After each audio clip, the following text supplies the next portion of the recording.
공병호 TV의 공병호입니다. 오늘 공병호 시사대담에서는 박주현 변호사 모셨습니다. 미래를 여는 청년 변호사 모임의 대표이시고 또 아마 4.15 부정선거와 관련해서 가장 맹렬하게 사건의 실체적 진실을 파헤치기 위해서 노력하시는 분입니다. 반갑습니다. 네, 반갑습니다. 네. 예약이 너무 많이 밀려서 너무 오랜만에 이렇게 모셨습니다. 아닙니다. 네. 일찍 지금 이제 증거 보전 신청하시고 하는 데가 네. 여러 군데죠? 예, 많이 어디 했습니다. 지금 하셨습니까? 저는 한 7개 군데 했고요. 예. 예, 인천 연수를 처음으로 해서 민경욱 위원지였고 그다음에 이제 저기 도봉을 도봉을 예, 남양주 갑을 뭐 가장 격전지네요. 예, 그리고 분당을 분당을 예, 그리고 구리 구리 예. 아유 구리 남양주 뭐 이런 예. 데는 다 예, 그 안산 예, 안산 예, 좀 아무래도 좀 핵심되는 지역을 많이 갔었습니다. 어떻습니까? 지금 이제 네. 증거 보전 신청이 예. 26명입니까? 아니면 몇 명입니까? 정확하게 제가 정확하게는 세지 않았습니다. 한 26, 7명 될 6, 7명 거고요. 정도. 그리고 기독자유통일당이 정당으로서 증거보전 신청을 했기 때문에 그 지역까지 합치면 더 많을 수가 있습니다. 이제 대법원의 1심 재판입니다. 이게 단심으로 끝나고요. 이게 기본적으로 6개월 내에 하도록 되어 단심으로 그냥 끝납니까? 네네. 단심으로 끝나고 보통은 이제 정당이나 후보자가 증거보전 신청을 하고요. 유권자가 하는 경우에는 보통 기각이 되고 네, 되는 경우가 있고 현재까지도 다 그렇게 지금 유권자들이 증거보전 신청은 다 기각이 났고 지금 정당이나 후보자들이 증거보전 신청한 건 인정이 됐고요.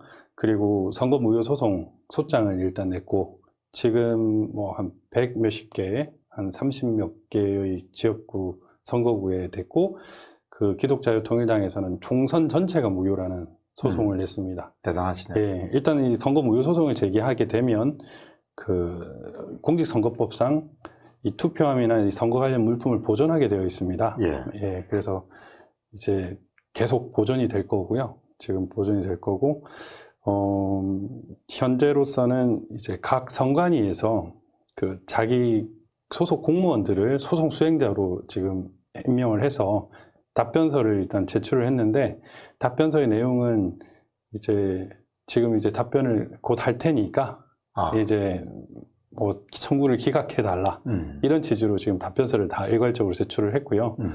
아마 이제 어떤 그 법인이나 이 로펌이 이 소송에 일단 피고 대리를 하게 될지는 모르겠는데 이제 그 선임이 되고 이제 뭐 상세한 답변서가 나오지 않을까 싶습니다. 어떤 로펌이 되는지는 한번 우리가 지켜봐야 되겠죠. 예. 일종의 이제 광급 예. 물량을 수주하는 거지 않습니까? 예. 그런데 이게 뭐 자칫 잘못하면은 역적을 변호하는 것이 될 수 있기 때문에요. 그 마치 뭐 N번방 조주빈 사건을 변호를 선뜻 변호사들이 못하지 않습니까? 만약에 4.15 부정선거를 변호하는 로펌이다라고 하면 국민적 인상이 상당히 안 좋을 수 있죠. 변호사분들도 그런 네. 평판 리스크 같은 부분을 많이 따지죠. 상당히 따지죠. 이게 저 같은 경우에도 이제 정치 사건에 있어서는 얼굴을 드러내는 거를 좀 저하거든요. 그러면 이번 사건 같은 경우는 굉장히 네. 좀 많이 회피할 가능성이 높겠네요. 회피할 확률이 높다고 생각을 합니다. 그게 아니면, 평생을 따라다닐 거 아니에요. 그렇죠. 예. 그럴 확률이 상당히 높습니다. 그리고 증거가 더 많이 축적되면 축적될수록 더 예. 리스크가 커지는 거죠. 예, 그렇습니다. 변호해야 되는 사람. 예, 맞습니다.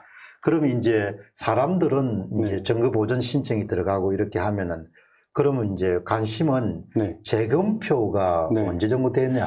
예. 뭐 이렇게 복잡하게 생각하냐. 한 군데 정도 그냥 네. 연수어리라도 한 군데 까보면 네. 되는 걸 가지고. 예. 그래서 빨리 이거 정리하고 넘어가자 이런 이야기도 많은데 예. 재검표가 네. 전체 그런 그 선거 무효 소송에서는 어떤 위치를 차지합니까?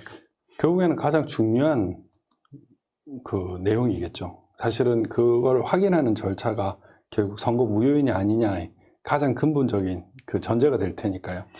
이 재검표가 통상적으로는 사실 저희가 소장을 4월 말 정도에 5월 초에 냈기 때문에 5월 초에 냈기 때문에 이제 한 6월 말 정도면 이제 재검표가 있지 않겠냐 이런 지금 생각을 하고 있거든요. 예. 예, 6월 말이나 7월 초 만약에 그런데 뭐 저쪽에서는 당당하지 못하면은 어쨌든 미루거나 아니면은 또 어떤 대법원과의 뭐 그런 우리가 모르는 그런 뭐 이른바 사법농단이라는 그런 예. 우려가 있다고 하면 이 재검표를 또 막을 수도 있지 않을까라는 우려도 뭐 내심하고는 있습니다. 그러니까 이제 지금 네. 박 변호사님 말씀에 의하면 제가 예.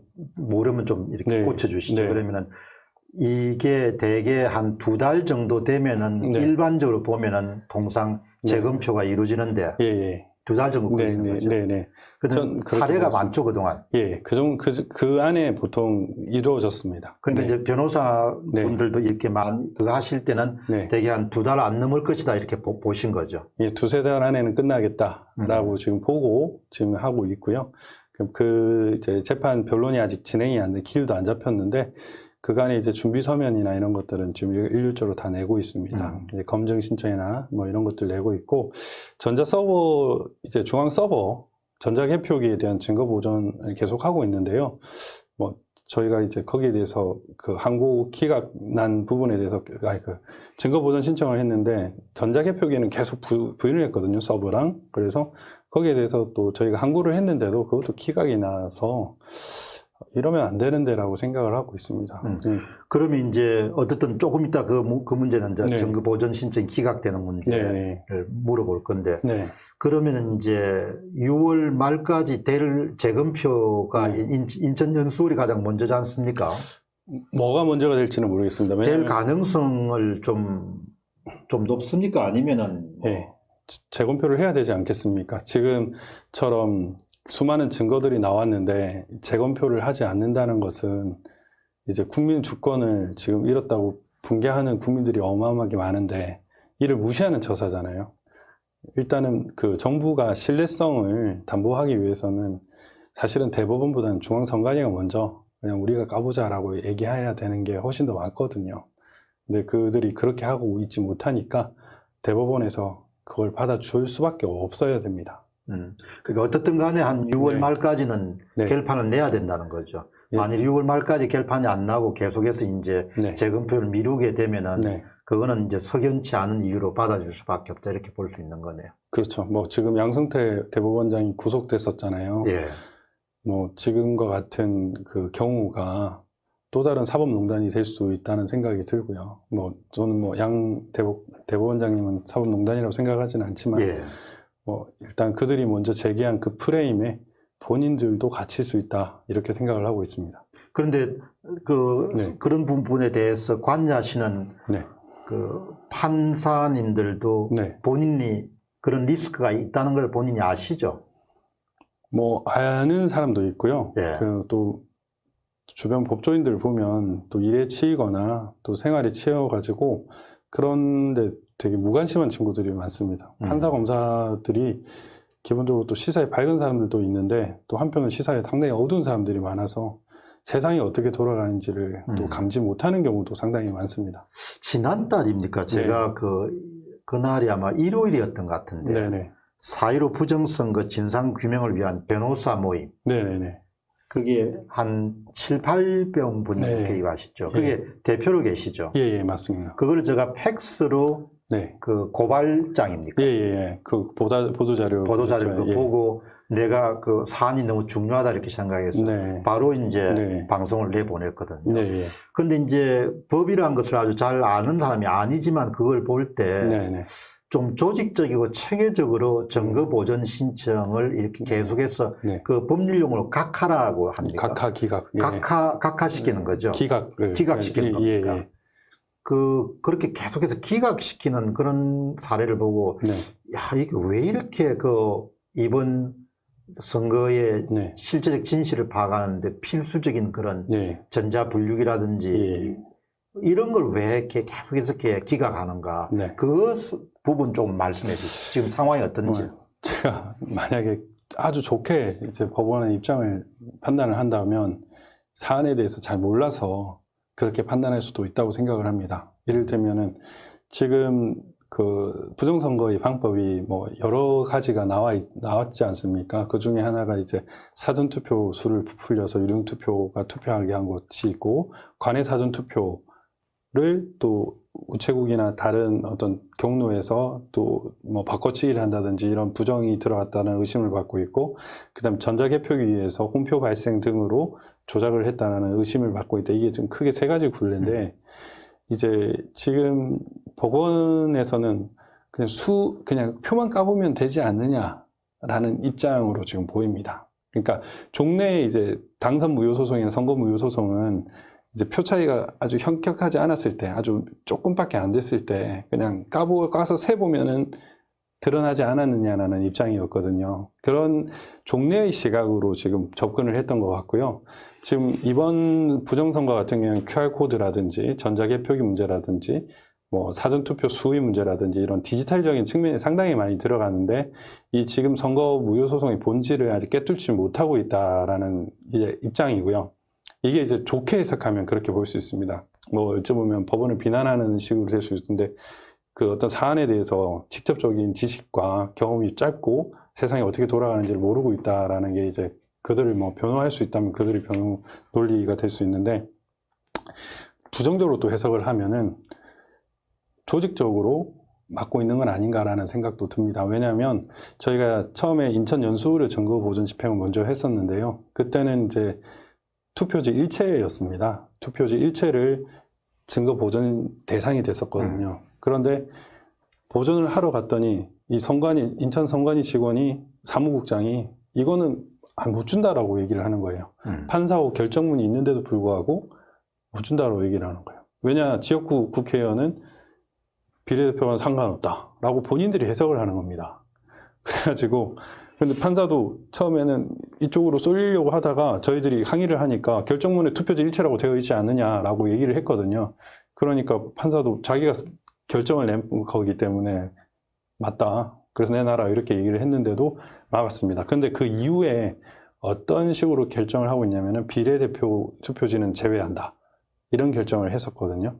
그리고 이제 같은 판사인데 예를 들면은 종전의 증거 보존 집행을 할 때는 뭐 사진 촬영이나 동영 촬영을 허락해 줬던 판사님이 똑같은 판사님에도 불구하고 다른 그 관할에서 하려고 했더니 사진 찍지 말라고 하시는 거예요. 아니, 같은 상황, 같은 판사, 같은 결정인데 다른 행동을 보이는 겁니다. 그래서 저희들로서는 왜 판사님 태도가 달라지십니까? 라고 뭐 공식적으로 항의도 했고요. 판사가 그렇게 다른 판단을 한다는 건 결국에는 뭔가 또 다른 언지를 받았다, 외압이 있었다라고 저희들은 판단할 수밖에 없거든요. 그런 입장에서는 이제 증거보존 집행을 막으려고 하는, 국민이 이 실체를 아는 것을 꺼리는 그 어떤 세력들이 있지 않나, 이런 생각을 솔직히 했습니다. 그러니까 이제 4.15 부정선거 진상규명을 위한 변호사 모임에서 보낸 그 연대에서 보낸 종류의 2장짜리 기자 보도문은 이제 제가 읽어볼 때는 조직적으로 법원 차원에서 개입하고 있다라고 저는 그렇게 해석이 됐거든요. 그래서 상당히 좀 이렇게 화가 났어요. 예, 맞습니다. 아니, 저희도 화가 났어요. 그걸 보자마자 야, 어떻게 이렇게 할 수 있냐. 너희들이 어떻게 이렇게 행동할 수 있냐. 다음에 이걸 책임을 당신들이 어떻게 지려고 이렇게 하냐. 그리고 그렇게 당당하면은 그걸 다 그렇게 의혹이 대상이 될 수 있으면 다 인정해야지. 그걸 뭘 그렇게 숨길 게 많다고 하나도 그렇게 증거보존 신청에 대한 디지털 기기들을 다 거부하냐. 이런 생각이 들었단 말이죠. 예, 맞습니다. 아마 그 문건을 보는 사람들은 대부분 다 그렇게 하고 방송을 내보니까 밑에 댓글이 수백 개 달렸는데 거기서 또 대부분 사람들이 그렇게 느끼더라고요. 사실 너무 단순하거든요. 선거는 공정해야 되는 거 아닙니까? 그럼요. 표는 투표자와 개표가 일치해야 되는 거고요. 그거는 뭐 심판이든 그 투표를 한 사람이든 모든 게 다 인정하는 것일 겁니다. 그러면은 그냥 다 공개하면 되는 겁니다.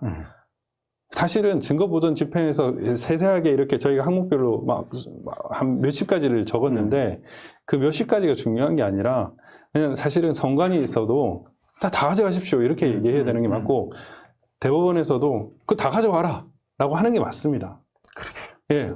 왜냐하면은 뭔가 불법이 개입되어 있을 리가 없다고 생각하는 게 맞거든요. 실제로 이제 20대 때 인천 부평에서 정유섭 의원 지역구에서 26표 차가 났었거든요.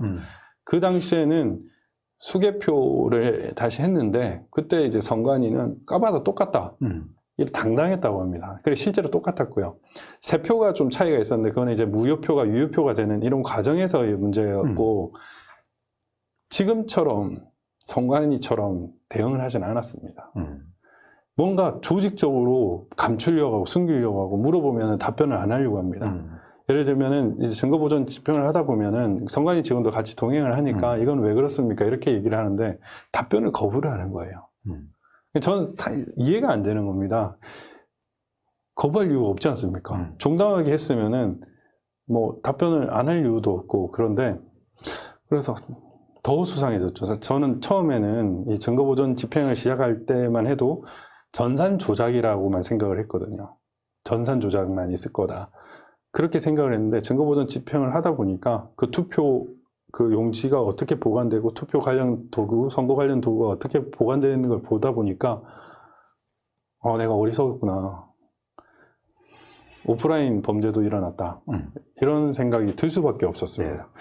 보전을 같이 간 그 변호사들도 하나같이 우리가 너무 시스템과 선관위를 신뢰했나 보다. 신뢰했죠. 네. 그러다 보는데 설마 그럴 리가 없었을 테니까. 근데 설마 없을 거라고 생각하는 게 정말로 어리석다라는 거를 알 수밖에 없습니다. 이게 한 3군데를 가니까 이제 비정상이 정상으로 보이기 시작하고 이제 우리가 설마 그런 일은 있을 수 없다라고 생각했던 게 그런 일은 당연히 발생했다라고 생각할 수밖에 없는 이게 현재의 상황인데 이게 이제 이런 여러 드러난 증거를 보면은 사람들은 이게 이제 선거관리 부실은 인정한다라고 얘기를 하거든요. 그런데 이 선거관리 부실이 아닙니다. 이 선거관리 부실은 부정선거를 획책하기 위한 예비행위고요.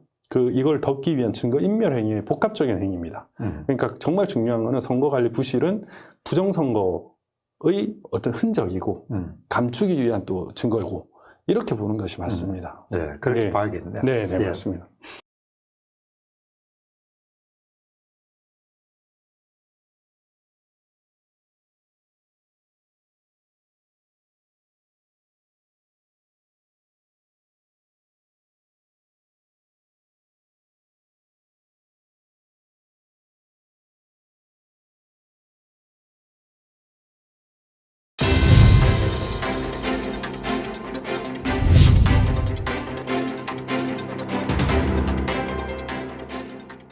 안녕하십니까.